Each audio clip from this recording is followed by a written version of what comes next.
आज जब सुबह उठी तो बाहर निकल के देखा मैंने, बारिश हो रही थी। बारिश देख के मैं बहुत ज़्यादा खुश हो गई। फिर याद आया कि गुड़गांव की बारिश है और गुड़गांव में ऑफिस टाइम पे हमेशा बारिश रुक जाती है। तो जय श्री कृष्णा एवरीवन। आज मैं रेडी हो चुकी हूँ ऑफिस जाने के लिए, जैसा कि हमेशा होती हूँ। लेकिन हाँ, आज बारिश हो रही है तो देखो बाहर जाके, जैसा कि मैंने पहले बोला था कि आपको कि बारिश रुक जाएगी, और बारिश रुक चुकी है और पानी भी रुक चुका है। तो इसमें आप कभी वॉकिंग तो जा ही नहीं सकते, और शूज़ पहन के जाने की कभी गलती भी मत कर देना। तो मैंने ये ऑटो बुक कर लिया है और मेरी राइड आ चुकी है। तो मैं तो निकल रही हूँ ऑफिस के लिए। आप अपना देख लेना कि आपको ऑफिस कैसे जाना है। तो मैं ये 1 फुट का जंप करके अब इस ऑटो में बैठने वाली हूँ, और मैंने किया ये जंप और मैं बैठ गई ऑटो में। तो गाइज़, मैंने OTP दिया और मेरी राइड हो गई स्टार्ट। अब मैं निकल पड़ी हूँ अपने ऑफिस के लिए। तो गाइज़, आपको एक बात बता दूँ कि कॉर्पोरेट सेक्टर में क्लाइंट मीटिंग और क्लाइंट ऑफिस विजिट एक कॉमन पार्ट है, लाइक एक जॉब का पार्ट होता है। तो यस, आज मैं जा रही हूँ अपने क्लाइंट साइड पे क्लाइंट विजिट के लिए। तो हाँ, आज हमारी ऑफिस में जो मीटिंग है वो क्लाइंट के ऑफिस में ही होगी। तो मैं यहाँ पहुँच चुकी हूँ, और जैसे ही मैं पहुँची तो लिटरली मैंने केचुए के ऊपर पैर रख दिया। बहुत सारे केचुए निकले हुए थे, यहाँ देखो, यहाँ देखो, यहीं पे। तो फटाफट मैं अंदर गई और चेक इन किया। चेक इन करने के बाद अपना लैपटॉप चार्ज लगाया, और उसके बाद मैं चाय लेके आई। बिना चाय के मेरी गुड मॉर्निंग तो गाइस कभी नहीं होती है। चाय और कॉफ़ी मेरी वीकनेस है। आपकी क्या वीकनेस है, कमेंट करके बता दो। तो इसके बाद देखा मैंने लैपटॉप का ये उतर गया था, और मैं अब इसका कोई इलाज नहीं कर सकती। तो मैंने वैसे ही अपना काम कंटिन्यू रखा, क्योंकि हमारी 12 बजे से मीटिंग थी। तो मैंने अपना सारा वर्क को दोबारा से चेक किया, कुछ मिसिंग ना हो, क्योंकि क्लाइंट के सामने ब्लैंक होना बहुत एम्बेरेसिंग हो जाता है। तो सारी चीज़ें चेक करके और मैंने अपना सारा काम यहाँ पे अपडेट कर लिया।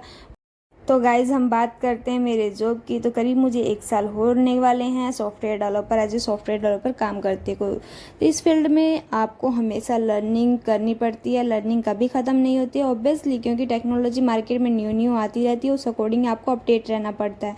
तो अगर आप एज ए सॉफ्टवेयर डेवलपर हैं तो आप कभी लर्निंग छोड़ ही नहीं सकते, और आपको छोड़ना भी नहीं चाहिए, क्योंकि विदाउट अपडेट आपको ग्रोथ कभी नहीं मिलेगी इस इंडस्ट्री में। कॉर्पोरेट कल्चर, IT सेक्टर का यही रूल है। अगर आपकी लर्निंग अच्छी है, आप अप टू डेट हैं टेक्नोलॉजी के साथ, तो आपको हमेशा ग्रोथ मिलेगी।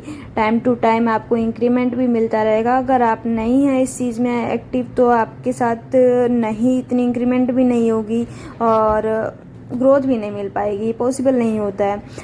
कहीं भी यही होता है, लेकिन IT सेक्टर में स्पेशली, क्योंकि अपडेट रहना बहुत ज़रूरी है। आपकी कम्युनिकेशन अच्छी होनी चाहिए, आपकी लर्निंग पावर अच्छी होनी चाहिए।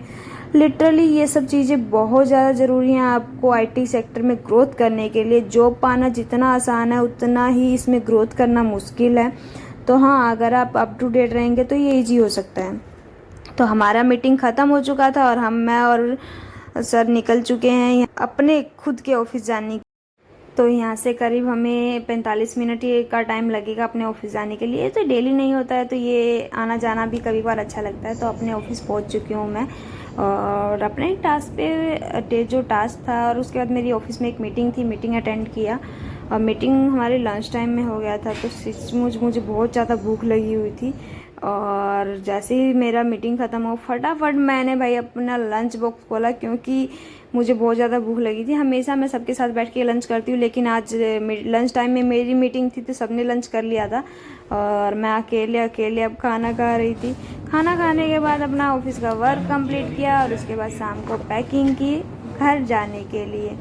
तो गाइज, अगर सॉफ्टवेयर डेवलपमेंट से रिलेटेड कोई भी क्वेश्चन हो, क्या जॉब सैलरी है, क्या जॉब है, क्या जॉब प्रोफाइल होती है, किस टेक्नोलॉजी पे काम करते हैं, या फिर क्या काम करते हैं, कितना टाइम करना पड़ता है, कैसे करना पड़ता है, तो आप सारी चीज़ें आप कमेंट कर सकते हैं। मैं आपको डिटेल में वीडियो भी बना सकती हूँ इसके लिए, और ऑनेस्टी के साथ बनाऊँगी, ये मेरा वादा है। हाँ, आप जो भी कमेंट करेंगे उसका रिस्पॉन्स करूँगी। मुझे उम्मीद है कि आप अपने क्वेश्चन को फील फ्री कमेंट में लिख सकते हैं। तो गाइज़, मैं निकल रही हूँ घर के लिए, और मुझे यहाँ से घर जाने में सिर्फ 20 या 25 मिनट का 30 मिनट का टाइम लगता है। तो गाइज़ मैं अपनी सोसाइटी के गेट पे पहुंच चुकी हूँ और यहाँ से घर तक पहुँचने में सिर्फ 5 मिनट का समय लगेगा। और घर पहुँचते सबसे क्यूट जो मोमेंट होता है ये होता है, ये पूंछ हिलाता, कहीं से कहीं भी हो ये पूंछ हिलाता हुआ आ जाता है सिर्फ 4 बिस्किट के लिए। और ये सबसे ज़्यादा प्यारा मोमेंट होता है। तो गाइज़ इसी के साथ करते हैं बाय, मिलते हैं नेक्स्ट ब्लॉग में। वीडियो अच्छी लगी हो तो लाइक ज़रूर करना।